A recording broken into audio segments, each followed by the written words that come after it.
Bonjour, comment vous allez bien? Un petit coup sur la herbe vue, magnifique.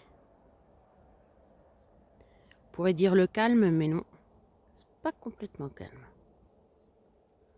On entend les voitures au loin. Alors, la capsule d'aujourd'hui,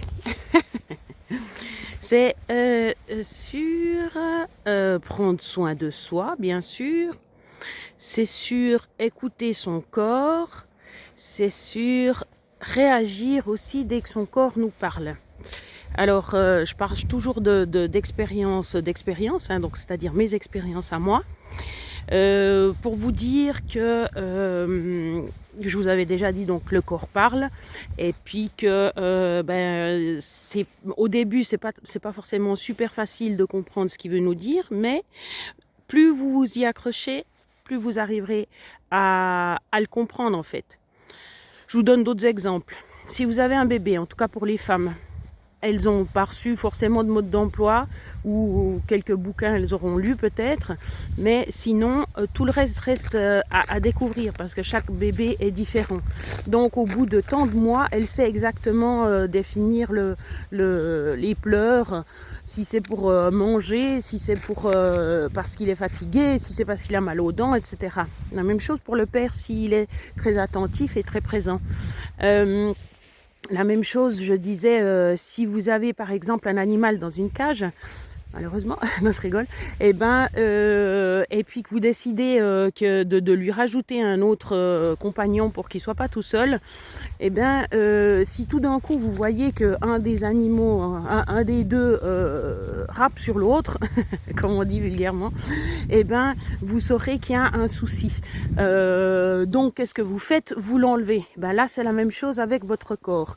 Quand vous voyez, vous êtes tous les jours d'une certaine façon, puis tout d'un coup il y a un truc qui peut sortir de l'ordinaire. Par exemple, moi normalement j'ai pas de rhinite. Enfin, pendant une période, pendant une époque, j'avais de la rhinite parce que je mangeais d'une certaine façon. Dès que j'ai changé ma façon de manger, j'avais plus de rhinite.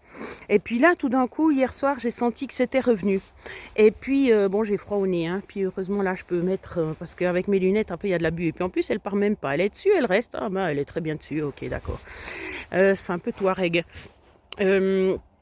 Donc j'ai vu justement que j'avais de la rhinite et puis là les questions s'imposent parce que je mange des pommes, voilà, c'est pas la ressource principale mais presque. Je mange 3 pommes par jour et puis avant je prenais des galas, alors peut-être pas des bio malheureusement parce que j'ai pas j'ai pas le porte-monnaie pour, mais je prenais des galas et puis dernièrement j'étais avec mon chéri et puis je me suis dit je prends pour que ça soit moins cher, je prends des M-Budget. Donc en Suisse, c'est simplement une ligne chez Migros qui décide de faire moins cher les produits, mais c'est pas forcément les produits, c'est le packaging déjà qui change, donc c'est-à-dire l'emballage. Après, ça peut être aussi au niveau des formes, des tailles, etc. Bon, je me suis dit, mais ça doit pas changer grand-chose. Et puis j'ai senti déjà qu'elles étaient un peu plus acides que les autres. Alors déjà ça au niveau du ventre, c'est pas top. Et puis, oui, parce que hier soir, j'ai eu mal au ventre aussi en plus. Je sentais que c'était comme enflammé, alors que j'ai mangé des pâtes seulement avec du sel. Bon, après j'ai pris 2 bâtons de kirsch parce que comme j'étais chez mon chéri, il avait des bâtons de kirsch alors que chez moi il n'y en a pas. Voilà, donc c'est ça aussi quand on change de régime, ça peut déséquilibrer. Donc pour revenir à ces pommes, on dit que voilà les fruits les plus remplis de pesticides c'est quand même les pommes et puis éventuellement les poires. Et puis du coup je me suis dit il faudra absolument que j'arrête ces pommes. Donc voilà, ça c'est ma réaction à ce que j'ai eu, de ce que j'ai remarqué. Donc il y a mon ventre qui me fait mal et puis en plus j'ai de la rhinite. Donc on sait que les pesticides peuvent faire avoir de la rhinite. Ou ça peut venir en réaction par rapport à l'inflammation du ventre, ça c'est possible. Donc il y a les pommes. Après, c'est vrai qu'avant je mangeais pas de pâtes, mais j'ai découvert qu'en mangeant des pâtes c'était super agréable pour dormir. Ok, mais en attendant c'est du gluten tous les jours, alors qu'avant j'en avais plus. Puis ça j'avais remarqué que ça changeait. En tout cas au niveau du rhume des foins, par exemple. Donc j'ai vu que quand j'arrêtais ça, quand j'arrêtais le gluten, entre autres, eh ben j'avais plus et les produits laitiers, eh ben j'avais plus de rhume des foins. Alors donc ça peut être les pâtes. Donc j'ai aussi arrêté les pâtes. J'en prendrai une fois par semaine ou une fois toutes les 2 semaines, c'est égal. Hein, il y a bien assez d'autres choses à manger. Et puis qu'est-ce qui restait? Je crois que c'est plus ou moins tout ce qui était différent. Voilà. Donc c'est vrai que quand on n'a pas non plus énormément de choses, c'est plus facile à faire le tri puis se dire ah ben ça pourrait être ça, ça pourrait être ça. Voilà.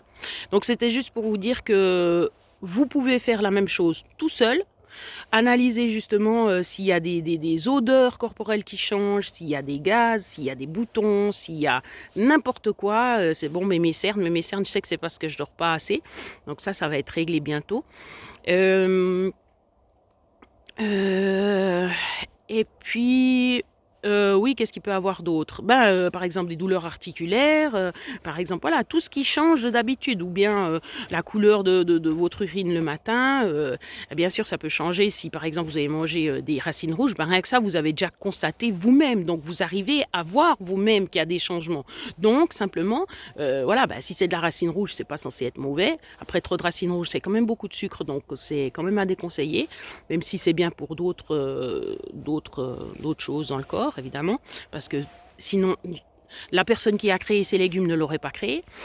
La même chose quand vous mangez des asperges, vous avez déjà noté l'odeur assez forte, caractéristique, etc., etc.